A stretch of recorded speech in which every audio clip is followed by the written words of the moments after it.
am the fire, I am burning brighter, roaring like a storm, and I am the one I've been waiting for. Okay. We should be good, I think. Yeah, we're good. Good evening, Phoenix Nation. Hello. Once again, you've come and joined us here at the Phoenix Nest. We are the Phoenix Gate Podcast, and I am Josh Feinics, and I am Jade Feinics. And for those of you that have been following our podcast over this month of May, you would know that this episode is another one in our series called The Enemy Within, where we'll be tackling, yet again, another mental disorder for your knowledge, for your support, and whatever else you can get out of it. And the best part is if you didn't know, over the past few episodes, we've been having technical difficulties secondary to the fact that one of, The official podcast cat. the official podcast kitty decided to kill my computer. So, everyone welcome my new beautiful beast. I love it. I'm in love with it. Computer. And, yeah, let us know if, we're reaching you out there. Because this, like I said, new computer, God knows. Yep. But And sorry you we're can- coming to you so late today, too. And you can see the top cover of my laptop as well, so you can see the different stickers. One being Deadpool, because Deadpool is just fucking awesome.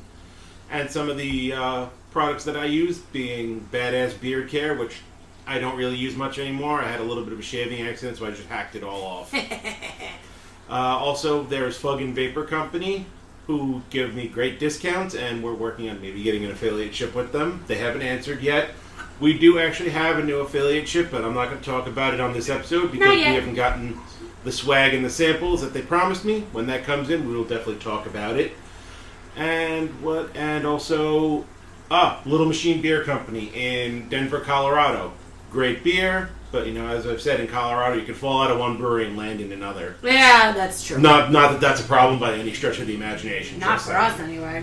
But speaking of beer breweries, it's time for your favorite segment, and that would be Epic Beer Snobbery. Yes. And for those of you that tuned into our Facebook, our Instagram, etc., to see what I was going to be reviewing this week, we're left in a bit of a lurch, because this week is a mystery beer snobbery. I'm going to be reviewing something that was provided to us by one of our local loyal travelers, being Eli. She brought it back from the land of the rising sun. She did. And for those of you that consume, I'm talking about Strong Zero. Mm. Strong Zero is pretty much Japanese Four Loko that doesn't kill you. So this should be Yay! interesting. Yep, it is a whopping 9% alcohol by volume in this tiny little can. That's a lot. Now the Japanese are actually nice enough to tell me what is the ideal temperature to serve this at, which would be negative 196 degrees Fahrenheit. Celsius. Yes, Celsius, you're correct. That's a Celsius. Because we're the only ones not on the metric system. Yes. Thank you, America. America! America! See, while he's getting to drink that awesomeness tonight, I'm just sticking with my Jack Cider and, what was it, the Sierra Mist? Mmm. Approved by sorority girls everywhere. Like All that. right. So, wow, this is like a lot thicker of a can. That's what she said. Yes. Yes. That is what she said. That's what she said. But, Oh, that's a nice sound. Okay, here we go. God, smell that. Oof. It smells like it's gonna get you drunk. Okay? It probably is. Oh, wow. Whew. Actually, I mean, you can definitely taste the alcohol in it, but it kind of tastes like lemonade. Which Like, is not like Mike's hard, dangerous. not like Mike's hard lemonade, like legitimate lemonade. Oh, that's danger. Danger zone. Danger Will Robinson. Okay. I mean, you could definitely smell that it's... Alcoholic. Yeah. Let's taste it. Oh, wow. Okay. Yeah. That will fuck you up. Danger! Watch yourself! Whew! That will fuck you up because you won't realize that you are wasted until you stand up. And you've had like 7 of them. Yeah. Because they come in this fancy little can, you think they're, just look at beer and everything. Which is weird because... It's so unassuming. Yeah, those of you that don't Hey, know... Michelle. Hey, Amanda. Thanks for joining us today. We're glad to have you back. Thank you for joining us. Yes, Yep. we're doing beer snobbery. For those of you that don't know, it is actually legal to drink on the streets in Japan. So can you imagine a bunch of people drinking these and wandering around? That's gotta be interesting. And we've seen, like, pictures of, like, the streets in Japan where everybody's walking single file. After a couple of these, I don't think so. I mean, then again, we don't know. The alcohol tolerance of the Japanese may be redonkulous. Have you never seen Japanese people sing karaoke? I have. Which I've been led to believe is Japanese for asshole with a microphone. Yeah. But anyway. Yeah. Anyways, that shit's gonna get you fucked up. But it's in the best way possible. Agreed. As long as you're only drinking one or two. And I'm only drinking one. Wow. So I'll be alright. Yeah, you'll be fine. Psh, psh, psh. If I was worried, I would steal your keys. Mr. Steve Girl, whoa. Okay. I would totally do that. But me, I mean, I don't have to go anywhere. Unfortunately, this is my nest, so I can drink all I want. Unfortunately, I can't tell you people where to get Strong Zero except go to Japan. Yeah, I don't think they sell it here in the States because of the alcohol volume. Well, I mean, I think it's just for what, and especially, sorry to get political for a second Here we go. But it's going to be even harder, even if you did want to import it, because somebody who shall remain nameless is jacking up the tariffs. Come here, kids. Well, first China, and we're going to assume Japan is probably right on the horizon. So the tariffs are going up, and that's just a huge pain in the ass. So yeah, that's all I'm going to say about that. Bubba was my best good friend. He was. Bubs. Bubba. Bubs. So, Michelle's like, Kitty! And I was like, oh, it's Eclipse. Everyone say hello to Eclipse. Or as we call him, Prince to Kitty. Prince to Kitty. He is the Black Panther of my Clouder. Because I have a Clouder. Clouder is what you would call a group of cats. I have 7. 7 cats live in this nest with me. So that's not a Clouder, that's a Clouder! Serenity now! Well, everybody's like, oh, you're a crazy cat lady. No, I'm not. I have 2 dogs. It negates the crazy cat lady. Yeah, she's just a crazy lady. Yeah. The cats do not factor into the equation. No. But yeah, Strong Zero, unfortunately, it's delicious, but you can't get it in the States, but I figured it'd be fun to try something a little international and a little bit fancy. Well, this is your night. Yeah. This is your night, so you get to do whatever you want.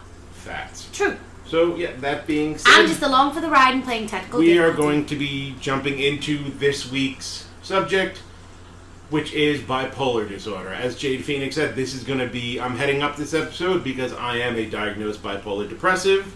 Don't worry, I've taken my meds today.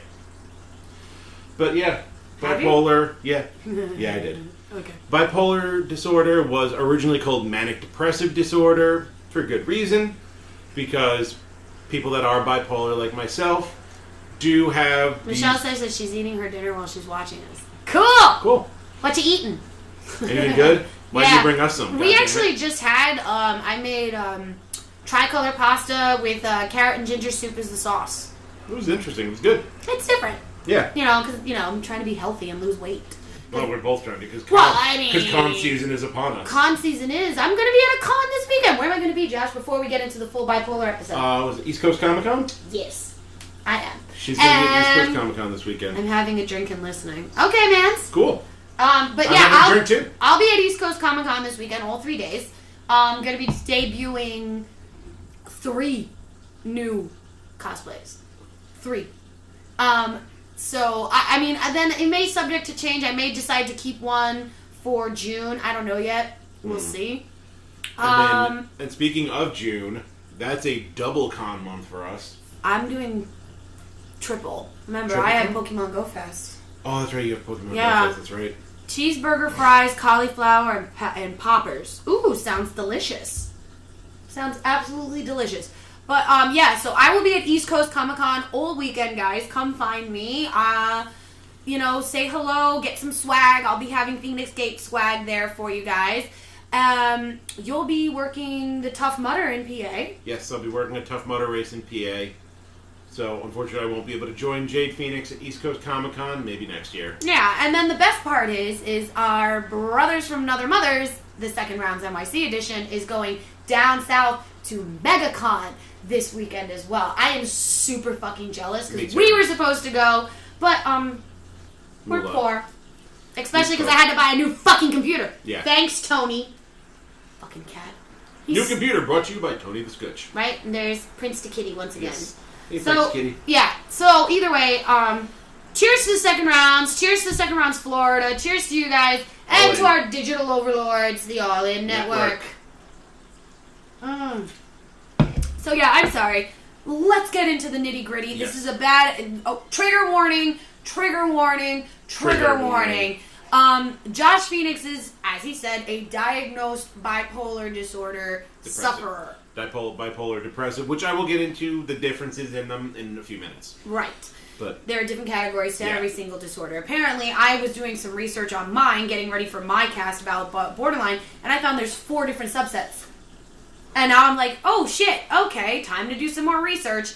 But tell us about bipolar disorder, Josh. yes, as I said, it was originally called manic depressive disorder because people with bipolar will have extreme mood swings. They're manic stages where you're pretty much a squirrel on crack. You have boundless energy and you want to do everything and da-da-da, and you can't focus on a goddamn thing. At least I can't when I'm having a manic episode. Nope, he can't, and I have to talk him down. And then, obviously, on the other end of the spectrum is the depressive part of it, where you're sluggish, you don't want to do anything, you don't find joy in anything in extreme cases. But within bipolar, there are different forms. There's what they call bipolar 1, where you tend to have more manic episodes than depressive, and bipolar 2, which is obviously the reverse, where you tend to have more depressive episodes than manic. And then there's one that's called cyclothymia, which you have rapid switch, and you don't have a settling, a middle point for at least 2 years. So you're going manic, depressive, manic, and you're jumping all over the place. And I mean, from what I've read, that's actually got to be the hardest one of them all. So, I mean, like I said, I'm a bipolar depressive, so I'd be considered bipolar 2 because was having more depressive episodes than manic. But like I said, I took my meds and I'm doing good. Yeah. I mean, honestly, believe it or not, leading up to your diagnosis, because it's a recent diagnosis, and I've been saying for years that I think, something's up, but, only a licensed professional can sit there and say, this is what's wrong with you. Because I knew it wasn't my disorder. No. Because it was different. But, that's different. Anyway. Yeah, our work is different. The thing about it is, I know so many people that suffer from bipolar. Like you, Sindel suffers from bipolar disorder. Like everybody I know, oh my god. Quite a few coworkers I have bipolar disorder. Friends that I've grown up with were diagnosed with bipolar. And it's funny that it's become so mainstream. I hate saying the word mainstream for it, but it is. Yeah, the only time I want to say mainstream is when I'm holding a hipster's head under it. True. But bubble stop. It's what people don't seem to understand about bipolar disorder, and the fact that we also treat bipolar disorder patients a lot when they're having one of their swings, is that it's not one of those things that you could just literally sit there and snap them out of it. It does not work that way. Not at all. It does not work that way.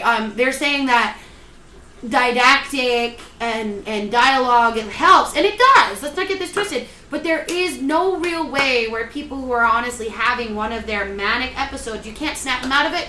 Most of the time, it's best to just go with it and make sure they just don't hurt themselves. Yeah, and the same thing with depressive episodes as well. Yeah. Just go with it. You can't just be like, yo, just cheer up and get your ass out of bed, because it's not going to happen, and you're going to further alienate the person that's suffering from a depressive episode. Do not make them feel shame. They feel enough shame whether you know it or not. Trust me, I know. It's true. But just so you don't confuse somebody that just is in a really happy state for once from being in a manic episode. I don't mean to laugh, but Eli is like, oh my god, you shaved. I haven't seen that in almost a year. I'm assuming she means your face. Yeah, she does. And yeah, it was a shaving accident, and I cut like a huge chunk out of my mustache, and then I just said fuck it, and I shaved it all off. And Ericus Prime says, hi. Hi! Oh. Hello! But yes, as I was saying, people are having a manic episode. You can see that they feel very happy, up higher, elated, a lot of energy, increased activity levels. They're almost acting jumpy or wired. Like, kind of thing. Bouts of insomnia are classic if you're having a manic episode, and that's happened to me more often than not. You talk really fast, the way I'm kind of talking right now for a reason. Talking really fast. Yeah, that's a sign of a manic episode.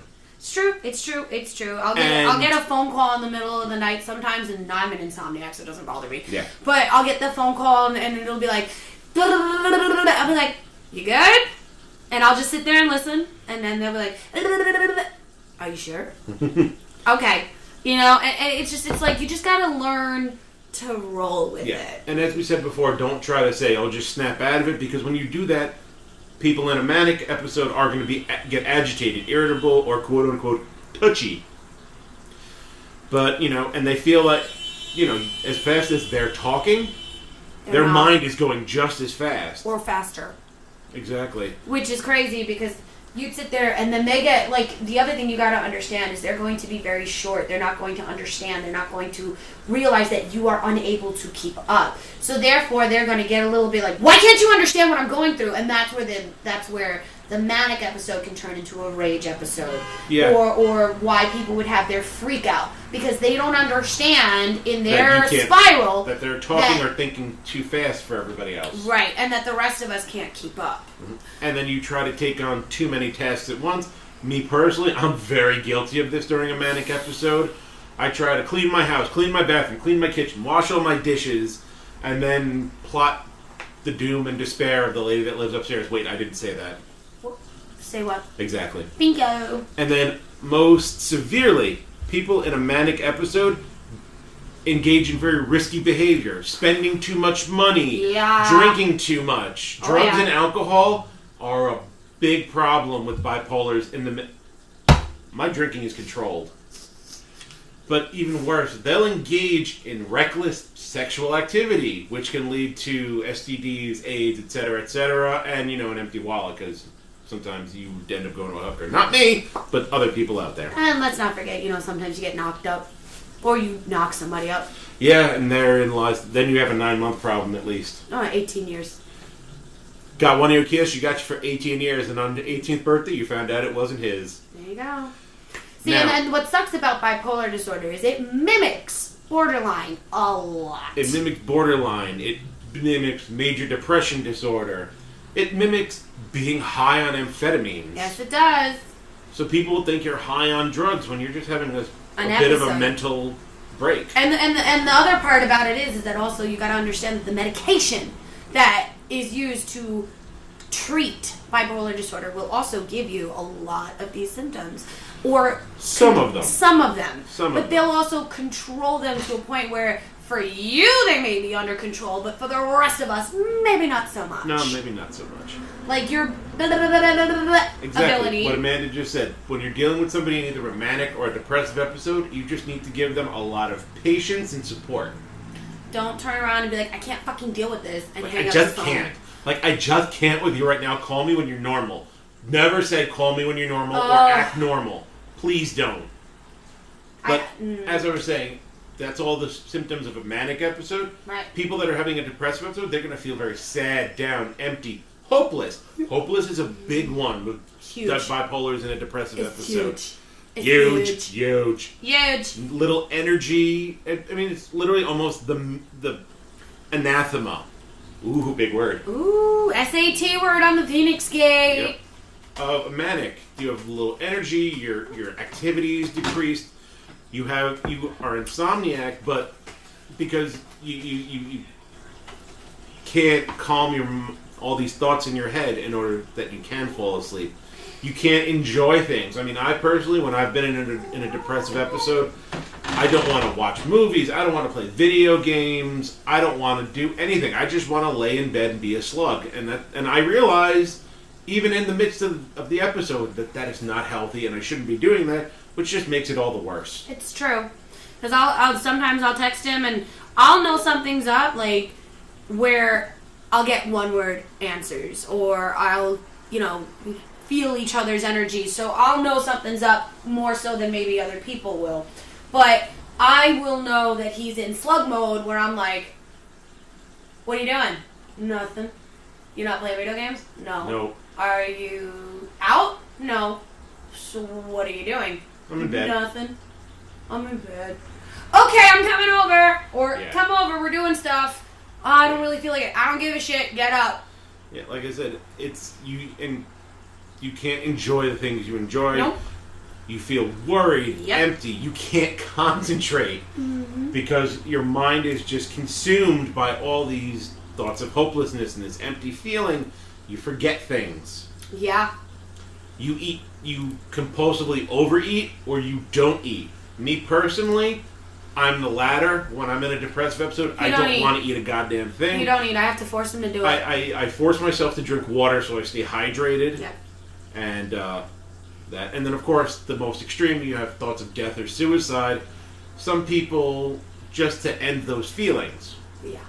Just because they don't want to deal with it anymore. It's true. It's true. I mean, honestly, most of the people that we'll pick up in our job is because they're having an episode to a point where it cannot be controlled with medication, or their thought processes that they were taught, or they're just not on their medication at all. And can't even tell you how many times I've had a EDP patient, psych patient, that is in the middle of a full-blown bipolar meltdown. Mm-hmm. And I'm sitting there and I'm like, how do I get this person out of their meltdown just enough that I don't have to sedate them, that I don't have to call ESU? And I'm going to jump in on that. Specifically with bipolar, for those of you out there listening that are healthcare providers, EMTs, paramedics, nurses, doctors, etc. Or hell, somebody who has bipolar disorder and doesn't know what to do. I'm speaking because you just said, well, I don't want to have to sedate them. With bipolars, sedation, you're just going to amp up the chances of a major depressive episode. True. Because they can swing back and forth at the drop of a hat. So sedating them is going to make them feel more depressed, more hopeless. As I said, as Amanda said before, support and patience.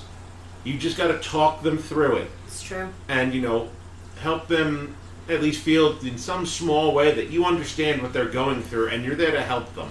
But if you do feel like they are a danger to themselves, or hell, if you feel like you're a danger to yourself, law enforcement. Pick up the phone, call 911, get people there, because sometimes, like I said, these episodes go to a point where even we can't stop it. And even sedation isn't going to stop it. And you're going to need to be restrained. You're going to need to be put in for lack of a better term, you're going to need to be put in the padded room. Yeah. You're going to need it. It happens. I've seen it. I've seen it. I've lived it. I know. Well, I've never ended up in a facility, but... We came close. Yeah. I know. It is what it is. I mean, both. I have. But the borderline is not bipolar. No, it's not. And the thing is everybody always thinks that we have the same disorder. No. We don't. My disorder is very different than his disorder. His disorder is controllable with medication. Mine is not. No, hers requires, as we mentioned briefly before, didactic therapy. Well, it's recommended. A lot of the borderlines I've spoken to really have benefited from didactic, but we're not going to get into that. We're not getting into borderline today. We're getting into bipolar disorder, because yes. didactic therapy does work for you as well, but it works in tandem with medication. Yes. So that brings us into our risk factors. Yeah, the risk factors. There is some studies that show that the brains of bipolar disorder sufferers, they do differ from the brains of quote-unquote healthy people. I don't like the way it's phrased here, healthy people. Yeah. Because just because you're bipolar doesn't mean you're unhealthy. You didn't do anything. It's not like you suck down 200 Big Macs a month and now you have this. No, that's unhealthy. Mm. This is just something in the chemistry or the structure of your brain that you have no control over. Nope. So I'm just going to say that out there. My fellow bipolars out there, there's nothing wrong with you due to your own doing. It's just something that happened. Anybody that suffers from a mental illness, it's not your fault. It's just the hand you were dealt. Unfortunately. Yeah.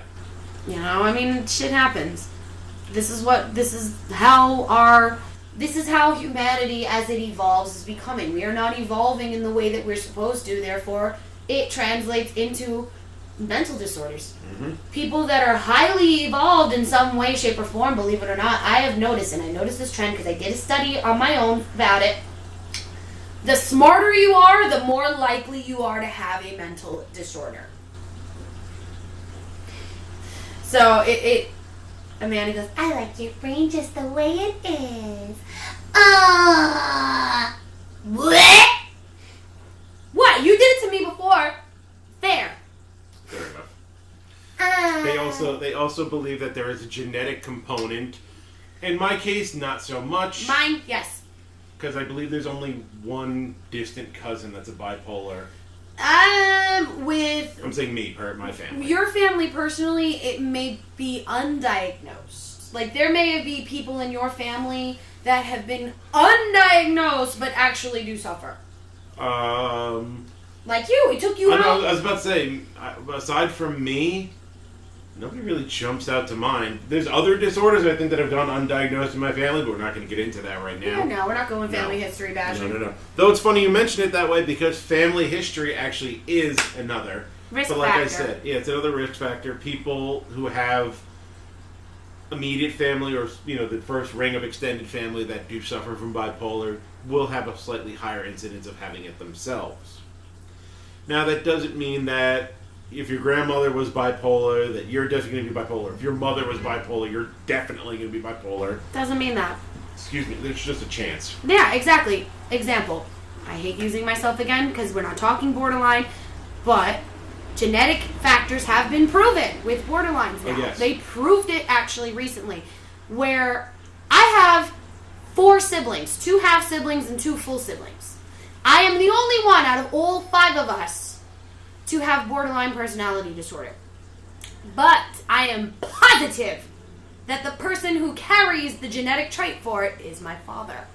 All of us share the same dad, but only I got the borderline personality disorder. Because, believe it or not, even if you are genetically inclined to it, you need the trigger. Trigger. You need that trigger. Unfortunately, with me, borderlines get triggered early. Mm-hmm. It happened to me. Bipolar, on the other hand, I'm not sure what triggers it. Did you ever, I never really got into what triggered it, per se. because your brain chemistry just It's changed. It's just a change in the brain chemistry that probably came on without any sort of warning. Oh. One day I'm not, and the next day I am. Right. Or it's laid dormant, and all of a sudden it just manifested itself one day. Well, I mean, as long as I've known you 20 plus years. Yeah, there runs. Yeah, and I mean, when we were younger, I saw signs of it, but never to a point where it was like, holy shit, this motherfucker's a psychopath. Well, but you called me a psychopath, but you meant it in the nicest way possible. Because I'm a psycho. Psychos get along. But I'm just saying, like, growing up with you, I didn't ever really say, oh, that's bipolar. I knew you were depressive at times. I knew you had manic moments. But, it wasn't one of those things where it's like, oh my god, this guy is an undiagnosed EDP. Like, it was never like that. And believe it or not, it depends on, your bipolar disorder. There's people that go for years without even knowing that they have any type of disorder. Example. I went for years without even thinking anything about it, and then it just came to a point where I was like, something's wrong. Something's not right. Like, right. I feel I'm doing the right things in my life, and You weren't. There's No offense. none taken, but there's just something not right. Maybe I need to seek the words of somebody that knows a little better than myself. It's true. I want to say real quick before we get into more of this. Thank you if you're joining us on Facebook. Thank you if you're joining us on our Twitch. We are streaming to you live on both. We are doing our part 3 of our 5-part series of The Enemy Within. Tonight is bipolar, which our own Josh Feinics does suffer from. And that's why he's the one that he's taking point. This is personal to him. If you suffer from this or know someone that suffered from this, pay attention. We may teach you something tonight that could help you or even help your friend save a life. You don't know. You never know.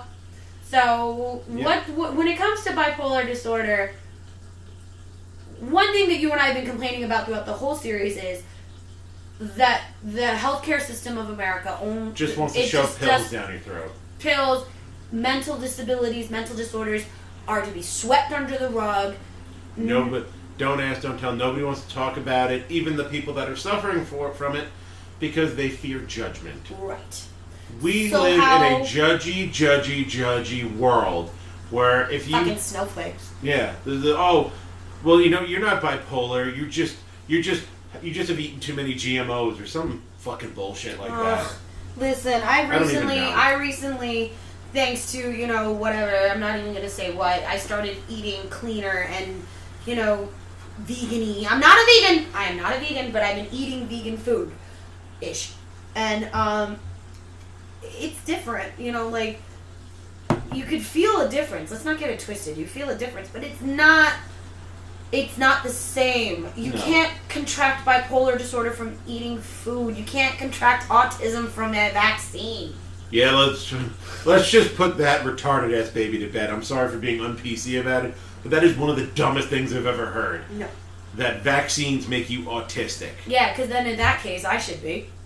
And I should be too. Considering how many times you and I had to get constantly vaccinated to keep ourselves ahead of the game with our job, you and I should be... Or unable to make eye contact. And for those of you watching the Phoenix Gate podcast, you can see I make a lot of eye contact. I don't. But that's just because you're an antisocial motherfucker. Yeah, that's true. I mean, my shirt itself says I hate you. Yeah. It's like... But yeah, as we said, our modern healthcare system would prefer to just shove pills down your throat or lock you away. Yeah, I mean... Or this, that, and the other thing. That's what I'm saying. Like, what treatment with and bipolar, therapy? yes, there is a certain element where talk therapy can be helpful. Yeah. Bipolar is one of those things where, yes, some sort of medication is required. Yeah. And there are a myriad of different kinds of medications that can be used to properly treat bipolar disorder. What are you on? Me personally, I'm on a mood stabilizer. I'm on lamotrigine. Okay. Or otherwise known as Lamictal. Mm-hmm. And that's one of those ones where you need to build up the levels in your system. I was started off at 25 milligrams every day. I think we said this in the last one of the last ones where we were talking about depression, how a lot of these medications that they're going to give you not only will cross-treat, but also they have to be built up. So they're not an overnight thing where you take the pill and it's like, I'm good. Yeah. And I also mentioned the reason with Lamictal why I needed to build up my levels was because there is a major side effect with lamotrigine known as Stevens-Johnson syndrome, which manifests in a horrible, burning, purulent rash. So that's why my psychiatrist started me on a low dose to see if I exhibited those symptoms, and if not, then increase. Right. Until you're relief. Yes. Now, I personally have found since my levels are I'm at 150 milligrams a day. That's not bad. No. Well, I mean, my ideal level would be 200. That's where my psychiatrist wants me at 200 milligrams. On just Lamictal? Yeah, just Lamictal. Okay. Is that all you take? That's all I take. Is Lamictal. And then we have other people out there that have to sometimes take multiple. Yes. I mean, I'll be upfront about it that while the extreme mood swings have, for the most part, been stabilized, because I'm on a mood stabilizer, but there is an underlying anxiety that is still kind of rearing its ugly head, and my psychiatrist said once we get up to 200 milligrams, if I'm still having the anxiety, we can talk about something else, but that's another bad time, another bad station. But yeah, mood stabilizers like Lamictal are really good for treating bipolar disorder, those specifically that are like me, bipolar 2, that have more depressive episodes than manic. Now, in the old days, a popular medication for bipolar disorder was lithium. Yeah, but... Until they discovered that lithium toxicity was a real thing, and it was pretty goddamn serious. Which we did talk about in the depression episode. Yes, we did. Because... like we said. Yeah, because lithium is a good medication for depression as well, because it's not a mood stabilizer, it is a mood elevator. Yes. It makes you feel happy. So obviously that fell out of favor because who People wants to take mood elevators when you're already in a manic state? That's just going to make it worse. It's true. I can't even tell you, like, people that, again, the misdiagnosis issue, where back in high school I knew a guy that was, he was always depressed, but then he would have these manic episodes. And this is before, he decided to go get some help. And I kept telling him, like, dude, I think you're bipolar. Mm-hmm. And he'd be like, I'm not bipolar, I'm depressed. I know what I am, I'm depressed. And I'm like, but then how come whenever you take your lithium and you're really hyper, it gets worse?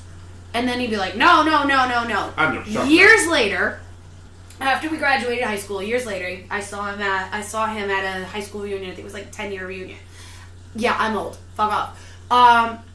He said to me, he goes, all those years ago, you were right. I said, what are you talking about? He goes, I was later on diagnosed with bipolar disorder, and I was later on found that the lithium I used to take would make it worse. And I'd be sitting there like, oh! Duh. Like, hello, oh my god, this is something... my god. Oh my god.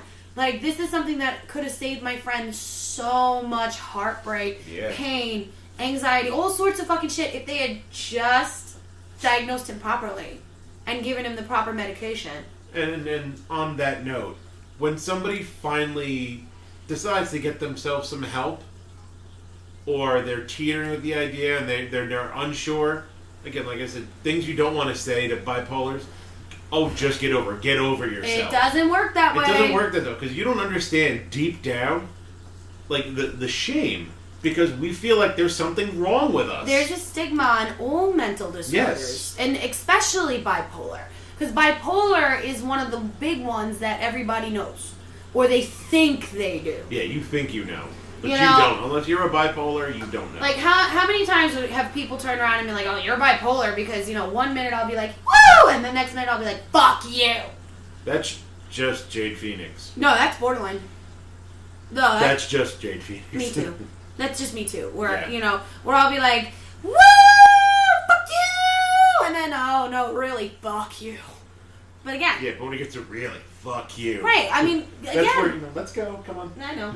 But, like, again, I'm talking about the misdiagnoses. Yes. People first, like I said, first diagnosed as depressed. Then I was diagnosed as manic depressive. Then I was diagnosed as bipolar. Then they did the brain scans and So checked my levels. they diagnosed you as the same thing twice? Yes. Yes.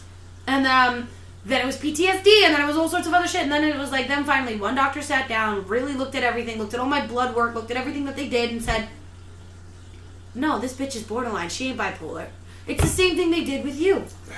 Years. They were like, something's wrong. Oh, you're just depressed. Oh, you're just having a little anxiety. Oh, you're just having you're just going through a rough time. Mm-hmm. Oh, how many times have we heard, it's just a rough time, you'll get over it. Yeah, you should go through a You'll rough get patch. over it. It'll be fine. You gotta just keep your head up. Fuck you.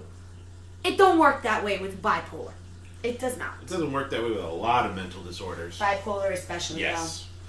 But another medication is atypical antipsychotics. I personally am not on them. I'm not a fan of them because in their name, there's nothing psychotic. A manic episode is not psychotic. For the most part, a manic episode is only... It can become psychotic. Yes. In extreme cases, it can become psychotic. But a manic episode, even at its worst, you're really, for the most part, only risking the well-being of one person, and that's yourself. Facts. So antipsychotics, I don't feel are the best treatment for bipolar, but I'm not a doctor, I'm not a psychiatrist. That's just my 2 cents about that. Another one that my psychiatrist actually talked about to me, and I shot down because of some of the side effects, are antidepressants. I don't like for those of you in the medical field like us, we know that one of the big problems back in the bad old days was tricyclic antidepressants in terms of overdoses and suicide attempts. Because that's really hard to treat because the tricyclic antidepressants really fuck your system up. In fact, if anything, I think a lot of these antidepressants that they were throwing us on when we were younger because they didn't properly diagnose us may have actually eventually led to the bigger disorders. That is a good point. I would not necessarily disagree with that at all. Now, me personally, my psychiatrist talked about antidepressants, and I'll say it plain as day. No. Well, I said no. What I actually said to him was, listen, we can talk about different medications, but I have 2 things, side effects that I will not put up with. Weight gain and erectile dysfunction. Well, nobody really wants to deal with that. No, nobody wants to deal with it, but those are 2 of the big, nasty side effects from antidepressants. Which, of course, are going to lead to more spirals because it's going to lead to shame. It's going to lead to pain. Because it's you going to lead gain to all weight this and other you feel shit. fat and you don't want to go out and you get more depressed. Then you can't fuck. Yeah. Which fucking will automatically give you serotonin and dopamine levels that, as well as your natural endorphins. Exactly. And you're going to be sitting there going, I can't fuck. I can't fuck. So your natural antidepressants are not going to even be able to kick in. So you don't get it up because you can't get it up. Because you don't get it up because you can't get it up. And the endless catch-22 cycle continues. Yeah. So, I mean, not every antidepressant does that. me personally, for different things in the past, I have taken some antidepressants, namely Wellbutrin, and that was to quit smoking back in the bad old days. Which I still think Didn't work. I still think that Wellbutrin, believe it or not, I hate that medication, and I've said this in the other episodes. I believe that Wellbutrin may possibly be the reason why you're now bipolar. It fucks with your brain chemistry. No, but I didn't start taking the Wellbutrin until my mid to late 20s when I was trying to quit smoking cigarettes. So? I personally don't feel that my swings were any different after the Wellbutrin, especially because I was on it so briefly, because I did catch a side effect of uncontrolled rage when I was on the Wellbutrin. Oh, yeah. I realized it. That I remember. And I pretty much called my primary care physician the next day and said, listen, this thing is turning me into a rage monster. We're not playing this game anymore. And then pretty much my doctor threw up her hands like, I don't really know what else to do. And I ended up going back to cigarettes for a little while. I'm off cigarettes now, as you can see, because I'm constantly vaping on the Phoenix Gate podcast. And that has worked well. I haven't touched a cigarette in 3 years. No judgment to those that still smoke, but there are options out there, just saying. I quit multiple times. Yes, you have. I have, and recently I'm on a quit phase. Mm-hmm. Yep. Well, good for you. Thank you. Good for you. So, okay. Keep up the good fight. Yeah. So, when it comes to people with bipolar disorder, the best... Patience, patience, patience. Support, support, support. Those of you out there that are the normals that don't have a mental disorder, no matter what condition you're dealing with, support and patience are the keys to being a productive member in this person's recovery. There are people in my life that I cut out, and I flat out told them, you cannot be a positive force in my recovery. I cannot have you in my life. Deuces, bye Felicia, wave on Wanda. See ya. Wouldn't want to be you. Well, I mean, then here's the other thing, guys. Like we've said, we may be medical providers, but we are not doctors. We are not psychiatrists. We are not psychologists. This is just our 2 cents. And our personal experience and the research that we've done on these disorders. Because the internet is a wonderful tool to educate yourself on these disorders. Educate yourself on how to react around someone who may have this disorder. Or hell, if you have it, how to maybe learn how to cope better. Until you can get some proper care. Right. So when it comes to medication, talk to your doctor.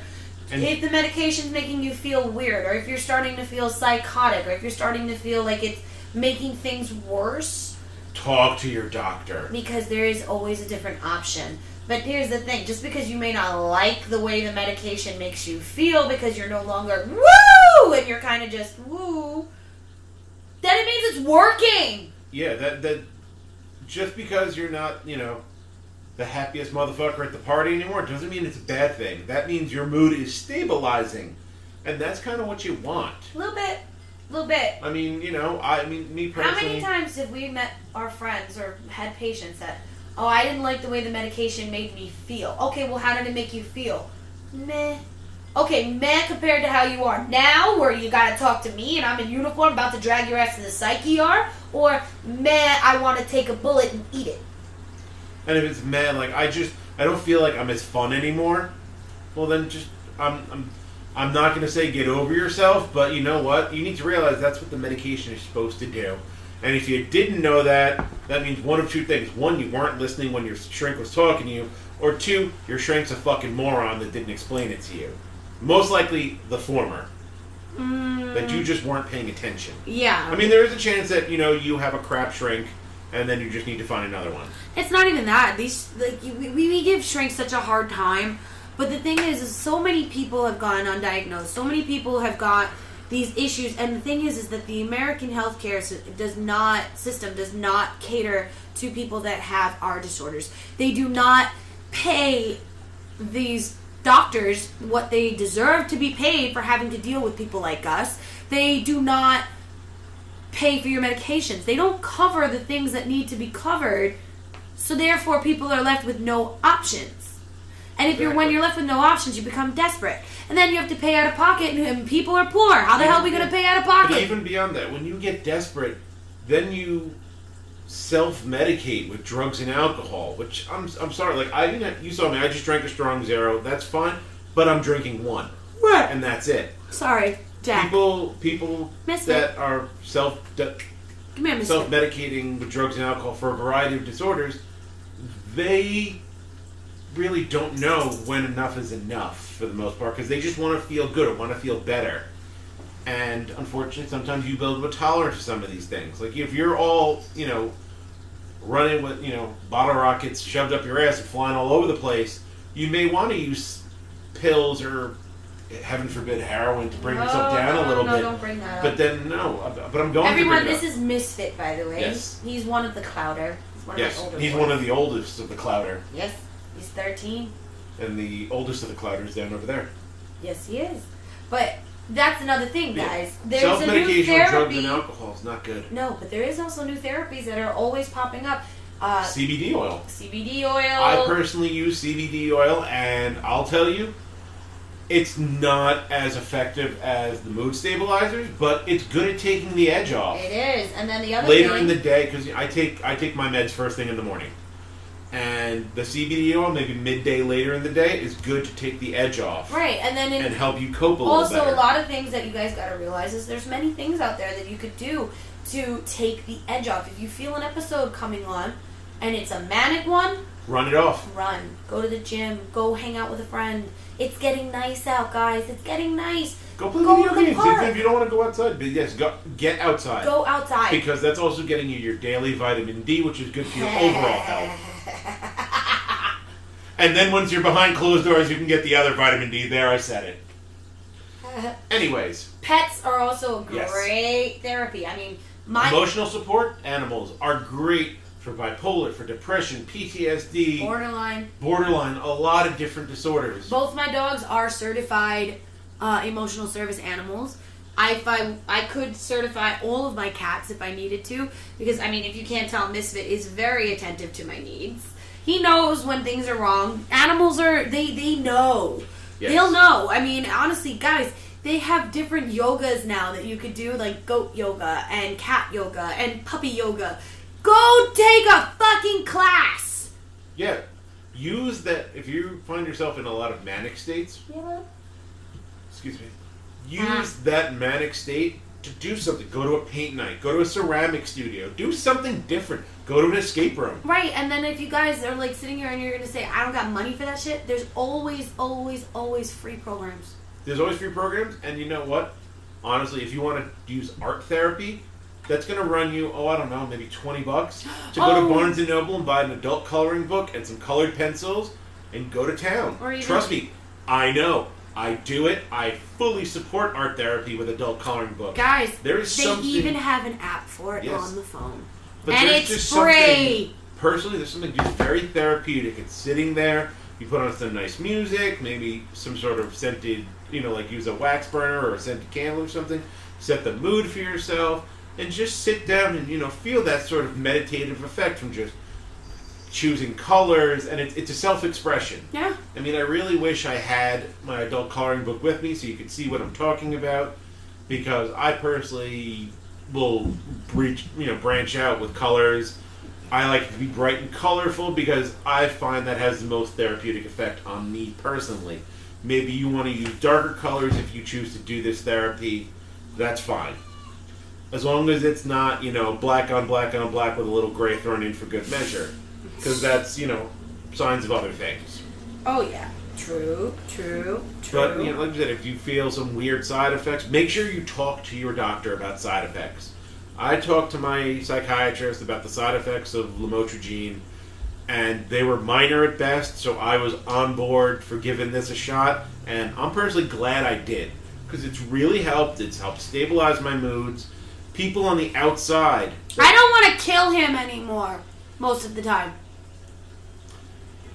I'm still borderline. Yeah.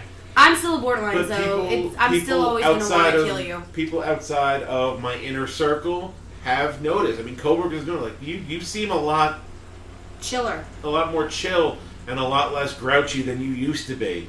I know Eli can vouch for that. Yeah. That I'm a lot less grouchy than I used to be. Now that I mean, you could have your moments. everybody has their moments. I mean, I still have depressive episodes. Yes, Nothing you is do. a perfect system. But they're a lot fewer and far between since I got some help and I started taking the mood stabilizers and taking a more active role in my recovery. It's true. Honestly, guys, you really can't sit there. You can't ignore this. If you were diagnosed, don't sit there and act like it didn't happen. Yeah. It did. There is no shame with having a mental disorder. It's None. not something you did. It's something that you were dealt. You just can't help it. And, jumping back to the art therapy for a second, like these adult coloring books, there are adult coloring books in a million different subjects. Ooh, sorry. I personally use the ocean mandalas one or Yeah. the tattoo art one. Those are the two I have. Those what work for me. If you like cats, if you like whales, if you like ocean scenes, if you like superheroes, they have adult coloring books for all of them. And they're not paint by numbers. You can use whatever goddamn colors you feel like. You can have a green and black Superman if you want. It's true. You can do whatever you want. Art therapy, you can read study upon study upon study about how many mental disorders that art therapy is good for. And me personally, paint nights, I find it really great too, because there is somewhat of a framework you got to follow because you're following an instructor as you're painting something. But you can still give your own self expression. I'll admit, every paint night I've ever gone to, at some point I've invariably fucked up the picture, and I've gone on my own, and some of them have really turned out great. Most of them end up having Jack Skellington in there somewhere, I'll admit it. Just because there's a big white circle somewhere in the painting and I just paint Jack into it. It's true. I've wanted to do more paint nights, but I've had... Well, then that's something we, as the two twin Phoenixes, have to do more often. Agreed. Because there is one right there in Garden City, Ooh. and it's really chill because not only can you do paint night... You drink! You drink during paint night, and that is wonderful. Adult paint nights Yes. usually will get drinks. Yes. They usually do have drinks. Yeah, not really meaning to plug anything, but Muse Paint Bar in Garden City is where I go, and they are great. The instructors are patient, they're calm, the staff there is great, they will talk you through any problem, and they will make you feel like even if you fuck up the picture, you're just expressing yourself, and that's totally fine. It's true. Which, honestly, for those of us that have a mental disorder, oh my god, how sorely do we need that validation that whatever we're doing is okay. It's okay. It's true. It's true. Honestly, is there's really not much else to say. Bipolar disorder, it really does, it mimics. Yes, it mimics a lot of other disorders. It does mimic. That's why we keep saying that a lot of things in this series are going to cross. They're going to be different. You're gonna notice there's a general pattern to a lot of the disorders that we are talking about. Yes. Bipolar disorder being one of them. Where it's actually funny because I said this because somebody was talking to me on Mother's Day, and they're like, "Well, what's the difference between a bipolar and a borderline?" I said, "Borderlines have a problem with our hardware. Bipolars have a problem with their software." There ain't nothing soft about me. You know what I meant. Had to. Ah. But, going on this whole side effects, talk to your doctor if you're concerned. First of all, most important, do not discontinue a medication without speaking to your psychiatrist and or your primary care first. Do not, because the withdrawal symptoms can be worse than the disorder themselves. It's true, especially if you've been on this medication for a while. Years. If you don't like the way the drug makes you feel, hello, Snickers. Talk to your doctor. Maybe they could try a different drug. Maybe they could up or lower the dosage. Something. Don't just stop cold turkey. Don't stop your meds. Just don't do it, because then we gotta come get you, and we gotta bring you to the hospital, and they're gonna have to dose your ass up. Mm-hmm. And you're gonna feel worse, because then you're gonna come right back down off those meds again, and a vicious cycle starts where you go through withdrawal, and then you gotta go to the hospital. Exactly. Then you're back on the medication, so you decide you don't want to take that medication, and blah blah blah blah blah blah blah. Stop doing it. If you're on a medication and it doesn't feel right, talk to your doctor before stopping. Before your doctor may say, "Listen, you've taken your dose for the day. I'm going to make a call to your local ER. Tell them to expect you because this drug is doing this, that, and the other thing to you, and you need to be medically monitored until we can find something that works for you." Right? And if you turn around and be like, "Oh, well, then why the fuck?" Like, if you are afraid that you're going to be stuck in a hospital for a 72-hour stay.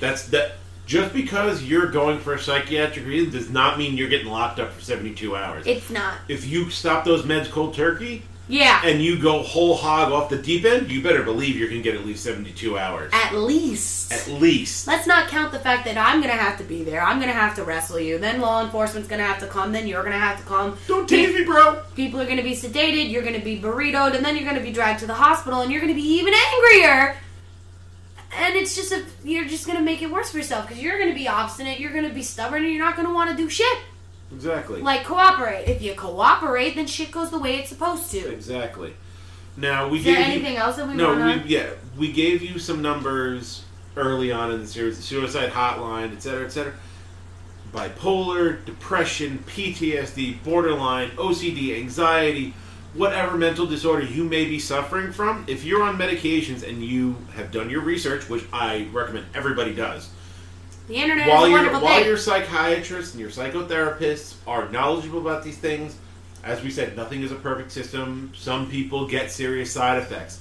The number I'm about to give you is actually for the MedWatch Adverse Event Reporting Program for the FDA. If you get a major side effect, you want to call this number. That way they can document it, and maybe the people that develop these drugs need to tweak them a little bit. And that's what the FDA does. Just a bit. And that number is 1-800-332-1088. You can send reports. Your doctor can send a report about it. And for the most part... Hell, if you end up in the hospital for an adverse reaction from a medication that was prescribed to you, Yeah. and you look up the side effects of this medication and realize this is not listed... you got to call that. Maybe that needs to be added into the severe side effects Because it may for have... the drug. Right, because it may have given you... It may have given you this effect, but it could be worse for somebody else and it could kill them. Mm-hmm. So, therefore, again, inadvertently, by doing this reporting, by doing this and explaining your own personal experiences, you could be saving somebody else's life. Yeah. And I'm sorry, we're both of the mindset that we're all human beings. We are all equal. I at am a core. cat. I am not a human being. Okay, why don't you just move to Norway and hang out with that other chick that thinks she's a cat? Oh, no. But yeah, call that number if you have a severe side effect. Again, These people know what they're talking about, so that's one number you're going to call where you're not going to feel judged. Of course, the suicide hotline is another one because that's what they do.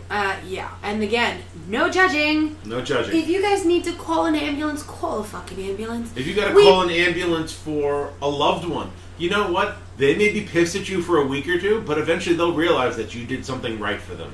Yeah. So don't be afraid that, oh, my sister, my brother, my mom, my dad, my cousin, my girlfriend is going to be mad at me because I called an ambulance because she's having a severe manic episode where she thinks she can fly off the roof. And trust me, in extreme cases, that can happen. It has. But, you know what?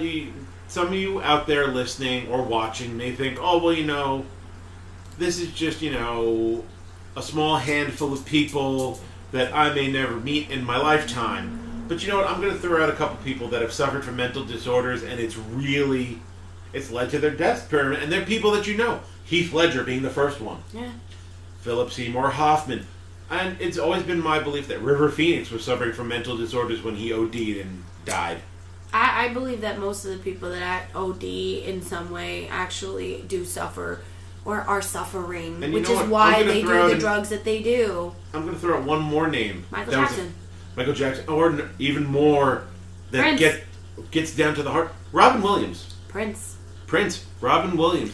These were people that were big influences on all our lives. You Robin can deny it Williams if you want. even said, Chester Benningfield, Yes. Pennington. whatever. I'm drunk, leave me alone. You can tell. My cheeks are like really red. She got the Irish flush. I got the Irish flush going on right now. But Chester, then we had his friend Chris. Yes. Chris Cornell. How many? Carrie Fisher. Carrie Fisher. Well, Carrie Fisher wasn't in it. She was an accident. She suffered from and was very vocal about it. It was through a surgery. Yeah. So that's different. But either way, she was very vocal about what goes on in her head. She was a bipolar. Sam Kinison, Richard Jenny.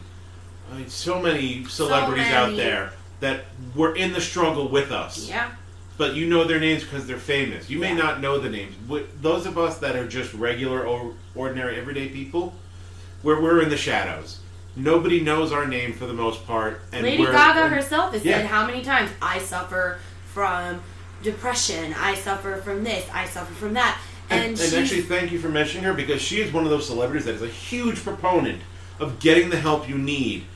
She, I believe from what I've heard about her, if you write her a letter talking about how you saved her life, she actually fucking reads it. She reads every single letter, and then we'll send something back. Yeah. So, again, just quickly, and another, because we talked about it during depression. Some people in extreme cases, some shrinks may be crazy enough to suggest ECT for bipolar. No. It's just my 2 cents, but no. Shock therapy is brutal and it's pointless. It's not good. But you know what? By that clock on the wall, I'm kind of seeing it's that time where we got to wrap things up. This is Josh Feinics. I headed up this episode because this disorder hits right home with me. It really does. But I really thank all of you for tuning in, listening. Those of you that are going to listen in the future on Podbean, iTunes, Google Podcasts, Stitcher, etc. Thank you for listening. Thank you for bringing me into your home for about an hour and letting me tell my story and give my 2 cents. And talk about your experiences. Yeah, talk about my experiences. Just and basically get it off your chest. Yeah, get it off. This is therapy. Yeah, this was my own form of therapy. There was a little beer snobbery thrown in. Yeah. It was all good in the hood. But please tune in next week where we'll be bringing you The Enemy Within Part 4, where we'll sort of be splitting the time between obsessive compulsive disorder and anxiety. Which kind of go hand in They hand. do kind of go hand in hand. And I think it's going to be a really great episode. If you know anybody that suffers from these disorders and would like to learn, or maybe even talk and tell their story, guys, hit us up on all of our social media platforms. Instagram, Facebook, Twitch, Twitter, all of that. We will read your messages and we will write back. Not even. We'll talk about it on air. Yeah, Every single person that has commented tonight has been gotten mentioned. Every single one of their comments was responded to. Yes. We have no problem doing that. But also, if you don't necessarily want your name thrown out there and you want to be kept anonymous, Just say it. Just say so, and we'll keep it, behind the scenes. We'll talk to you. We'll help you in any way we can. Our doors because are always that's why open. we're here. Our doors are always open. Guys, tune in next week. Same bat time, same bat channel. I am Josh Feinics. I am Jade Feinics. And look this out. is the Phoenix Gate Podcast. Yes. Thank you for tuning in. And look out for us at East Coast Comic Con this weekend. Well, me. Look out for me. I have swag. And then just stay tuned. Yep. Okay, hi Jugs. Cool. Glad you saw Detective Pikachu. We're not talking about that this week. Sorry. And I still haven't seen it, so Neither no have spoilers. I. So, shh. But, guys, tune into the Instagram and the Twitter. I'll be posting stuff up from the con itself. Josh will be posting up different things throughout the week. And also tune in for Epic Beer Snobbery next week. It's going to be a good one. Oh, yeah. It's going to be a good one. Oh, it's definitely going to be a good one. But, guys, we love you. We love you. So, again, reach out. We love you. Later. Goodbye. Goodbye. Goodbye. Okay, I love you. Bye-bye. I think, yeah. We're good.